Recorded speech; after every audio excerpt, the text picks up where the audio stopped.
Hey Wolf, your snack's nearly ready. Can you put your Legos away so no one steps on them?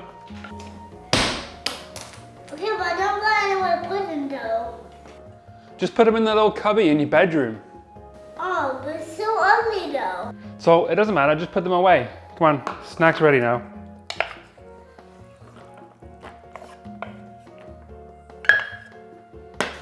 Oh, fine.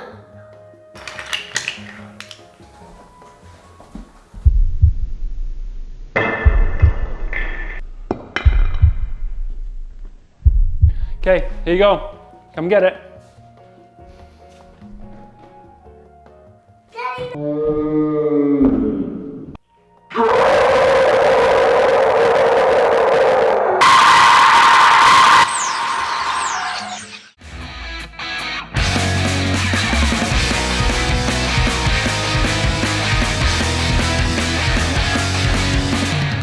Okay? Yeah, Can I get a thumbs up? I love you. I love you too. So this is the toy chest storage thing we were referring to. And yes, the last scene was kind of dramatic, but Wolfe is right. It is ugly. Well, I say ugly, I mean more well used. So today we're gonna do something about it. And we teamed up with our good friends over at Beyond Paint, and they were cool enough to send us out one of their paints that is specially designed for this kind of furniture, right? And not only that, this is Rad Dad build, so we're gonna do something cool as well. And I'm feeling like I wanna do like a fancy kind of lid that sits on here, which can be flipped around. So one half can be for Lego, the other half can be for drawing and playing and whatever Wolf wants to do. And we're gonna throw in a couple LEDs here and there, so it's gonna be fun.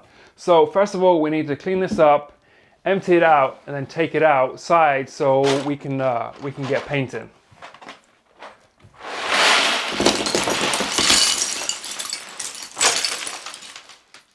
That's not what I meant.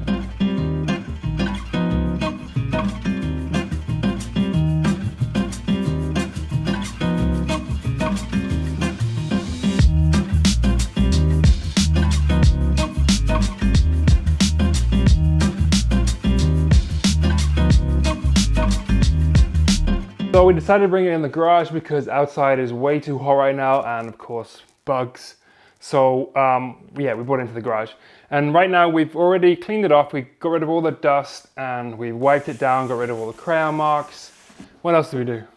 Oh, we took off all the hardware and yeah, dusted it off and ready to be painted. So. Okay, so like I said at the beginning of this video, the paint that we're going to use is Beyond Paint. And we teamed up with them because they have a special paint that adheres to challenging surfaces. They come up with a super cool formula which sticks to surfaces like cabinets, cabinet doors, countertops, and things like that, which normal paint doesn't normally adhere to.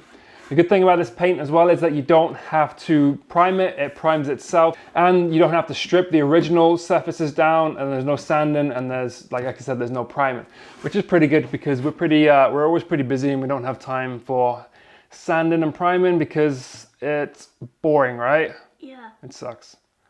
So for the color that we chosen is a deep blue, but they have a few different colors on the website for you to pick out from, and they also have rollers and stuff if you need those. As well. And is there anything else you want to add? No. Should we just get into it? Good, yeah. Let's get painting. Yeah! Oh, too much. Oh, not the whole thing. You put the whole thing in.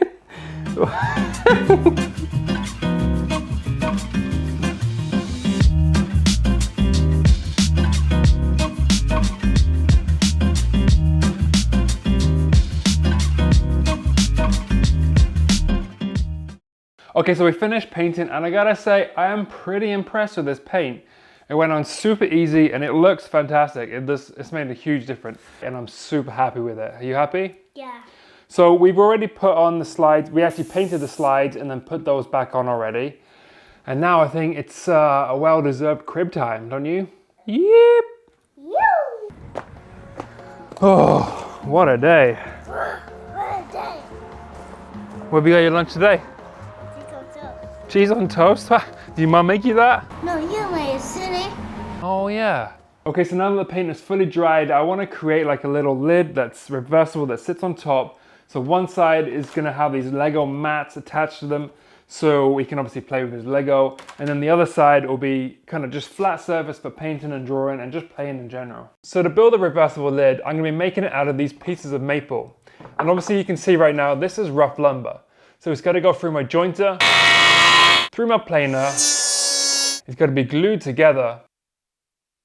And then it's got to be sanded. And when you've done all those steps, you should have a piece like this. Obviously, you can skip all those steps and buy pre-made lumber, which I'll link some alternatives down below. So I've gone ahead and cut the top to size roughly 1/4 inch bigger than the size of the cabinet. And then with the offcuts, I ripped some strips, which I want to tack on the side here to stop the top from moving and slipping off, as well as catch all the Lego pieces from falling off the sides as well. So next, I think I'm going to set up my saw and then miter these pieces to go around and attach to the top. Yeah.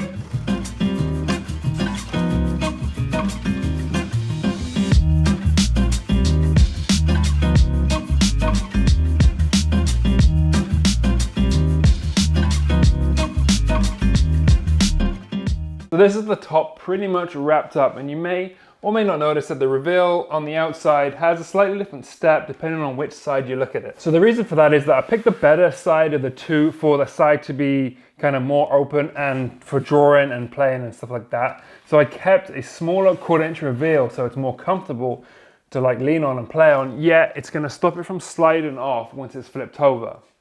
And the other side is the more unattractive side. It has some defects in the wood, which is going to get covered up with these Lego mats that I brought from Amazon. So I went ahead and finished the top with some spray lacquer because I feel like that's more of a durable finish than the usual oils that I use.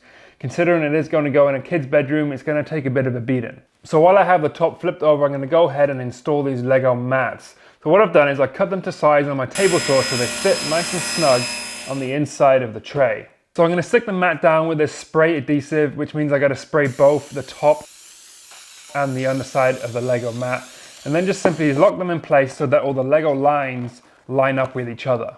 So while all that dries and then Wolfe's at preschool, I wanted to sneak in these LEDs that I picked up from Amazon and get his reaction at the end. So I flipped the cabinet over and then drilled a series of holes through the center dividers and then stuck on the LED around the perimeter and then poked the transformer and the cable out the back. And then it was pretty much disco time. So that's pretty much it for this build. I'm pretty happy how this whole thing turned out. Considering it's not really the kind of thing that we do over here on Rad Dad Builds, it was a fun build and a fun process to do with Wolfe. And speaking of, he gets home from preschool in just a second, so I want to go set it up in his bedroom and get his reaction. So let's go do that. Yeah! Hey Wolfe, I got a surprise for you in your bedroom. Okay. Wow, it's so cool! Okay, he's already seen it, so it's hard to film a surprise video. But he was stoked with the first time he's seen it. So do you like it? Yeah. What's your favorite part? The lights. lights. Yeah, the lights are my favorite part too. Yeah. So if you enjoyed this video, give it a thumbs up, give it a like, because we had a blast filming it. And if you want to go see some more day-to-day stuff, go follow me at Rad Dad Builds on Instagram. Please consider subscribing as well to the channel, because that helps us out a lot. If you want to go check out some of our merch, go check out that link down below. If you want to join our Facebook page and join all the discussions going on over there, head on over, which I'll link down below. It's the Rad Dad Builds Community Hangout on Facebook. If you want to go see some more DIY, woodwork, furniture, and all-round rad stuff, go check out some of our other videos. You can be clicking around there and floating around here in just a second. And you got anything to say? Yeah. What? So please, but that's not over. Look at the comments down below, and if you're gonna compare this, you can get my dad's Rad Dad Build t-shirts on in the t-shirt store. In the t-shirt store? Yeah. Right. And I think that's it. Should we say bye-bye? Bye. Bye. Bye.